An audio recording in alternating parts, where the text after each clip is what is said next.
Hello good morning to all class 6 के बच्चे जो हिंदी पढ़ते हैं। हम आपको पढ़ा रहे थे पार्ट 19 आभासी दुनिया के ख़तरे, पेज नंबर 147, आखिरी पेज है, भाग 3। तो थोड़ा सा यहाँ पर ये ज़ेरॉक्स साफ़ नहीं हुआ है, आप इसको घबराना नहीं है। आप ये जो आधा पैराग्राफ है इसको आप खुद भी पढ़ सकते हो। मैं इसे पढ़ाने की कोशिश कर रहा हूँ, फिर भी आप देख लीजिए आपकी किताब में लिखा हुआ है क्या कहाँ पर है। ठीक है, तो ये उनके लिए जो हिंदी पढ़ते हैं क्लास 6 के बच्चे। यहाँ से हमने पढ़ाना है। डिजिटल उपकरण मोबाइल फ़ोन की तरह बच्चे अपने साथ इनको रख सकते हैं। इन पर वो हल्के फुल्के डिजिटल उपकरणों की सहायता से अभिभावकों को बच्चों के वास्तविक परिवेश की जानकारी मिलती है। इन उपकरणों पर अभिभावकों को यानी पेरेंट्स को द्वारा कॉल भी की जा सकती है। इन पर कॉल करने पर घंटी नहीं बजती, बल्कि ये स्वतः अपने आप उत्तर देता है, इसका आंसर देता है और अभिभावकों को बच्चों के आसपास जो कुछ भी घट रहा हो उसकी जानकारी मिल जाती है।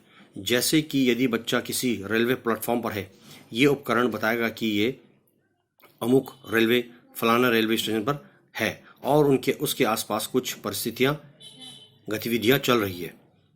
अभिभावक इस उपकरण को अपने कंप्यूटर मोबाइल फ़ोन पर द्वारा संचालित इसको इंस्टॉल कर सकते हैं और उसकी जानकारी ले सकते हैं। कभी ऐसी स्थिति भी आ जाती है कि घर में अभिभावक अपने मेहमानों के स्वागत सत्कार में व्यस्त रहते हैं। उस समय बच्चे मौका पाकर अभिभावकों के अपने पेरेंट्स के माता पिता के मोबाइल फ़ोन से किसी भी प्रकार की जानकारी ढूंढने या इंटरनेट सर्फिंग करने में लगते हैं।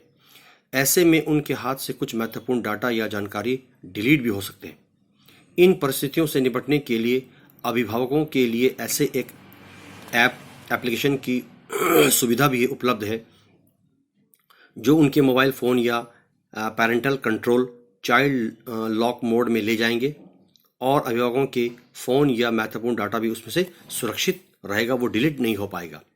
एक अद्भुत ऐप अब बाज़ार में उपलब्ध है जो बच्चों के अभिभावकों को उनकी कक्षा के सहपाठियों के अभिभावकों के से संपर्क स्थापित करने में समर्थ बनाता है। इस तरह ऐप द्वारा अभिभावक अपने बच्चों के जो दोस्त होते हैं उनके अभिभावकों से सूचना का आदान प्रदान जानकारी हासिल कर सकते हैं। कक्षा कार्य, क्लास में क्या कार्य चल रहा है, स्कूल के अन्य गतिविधियों के बारे में, हर वो एक्टिविटी के बारे में बच्चों से जानकारी पेरेंट्स को मिल जाती है और कई अन्य जानकारियाँ प्राप्त कर सकते हैं। इस तरह ऐप द्वारा स्कूल में अभिभावकों को नोटिस, गतिविधियां, संबंधी सूचनाएं आदि भेज सकते हैं। आगे देखिए, आजकल अभिभावक अपने बच्चों की देखभाल के प्रति बेहद संवेदनशील है, बहुत सेंसिटिव हो गए हैं अपने बच्चों के केयर करते हुए देखने के लिए। उन्हें बच्चों की देखरेख से जुड़ी सेवाओं के बारे में समुचित और विश्वसनीय जानकारी नहीं होती है। इसे दूर करने के लिए अब एक ऑनलाइन प्लेटफॉर्म उपलब्ध है जो अभिभावकों को अपने बच्चों से जुड़ी सेवाओं की जानकारी उपलब्ध कराता है। इनकी मदद से माता पिता एक ही स्थान पर बच्चों के लिए उपलब्ध स्कूल, डॉक्टर, प्रोडक्ट तथा बच्चों से जुड़े अन्य स्थलों की जानकारी प्राप्त कर सकते हैं और निर्णय ले सकते हैं, सही फैसला ले सकते हैं। हमने यहाँ ऐसी जानकारी प्रदान की है जो बच्चों की डिजिटल दुनिया में उपलब्ध विभिन्न प्रकार के उपकरणों से उत्पन्न दुष्प्रभावों, ऐसे जो गलत इफेक्ट है बच्चों के ऊपर न पड़े, उन कुप्रभावों से, उन ऐसे असरात से बच्चों का नुकसान न हो, उसकी रोकथाम में उसको रोकने के लिए अभिभावकों को, माता पिता को यानी कि पेरेंट्स को उनके साथ साथ बच्चों के लिए अत्यंत आवश्यक है।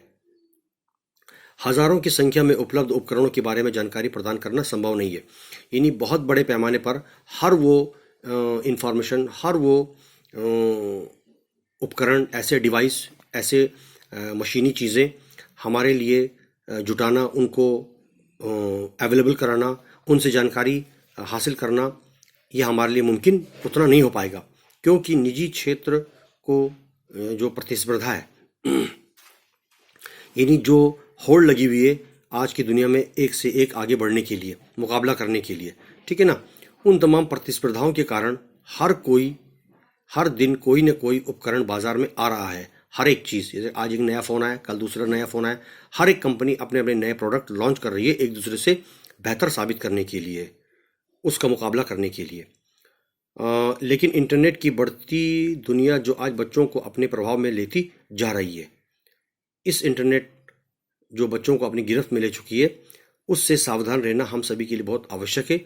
और ये हमारे आने वाले जो भविष्य, हमारा जो फ्यूचर है, मुस्तकबिल है, उसमें भी हमें अफेक्ट करती जा रही है। इन तमाम से बचना हमारे लिए अति आवश्यक हो गया है। तो ये था आपका आभासी दुनिया के खतरे पार्ट 19, आखिरी पार्ट था आपका चैप्टर का। क्लास 6 के हिंदी वाले बच्चे, तो इनको आप पढ़ते रहिए। अब इससे आगे भाग 4 में हम आपको इसके प्रश्न उत्तर देंगे। तब तक के लिए धन्यवाद बहुत बहुत।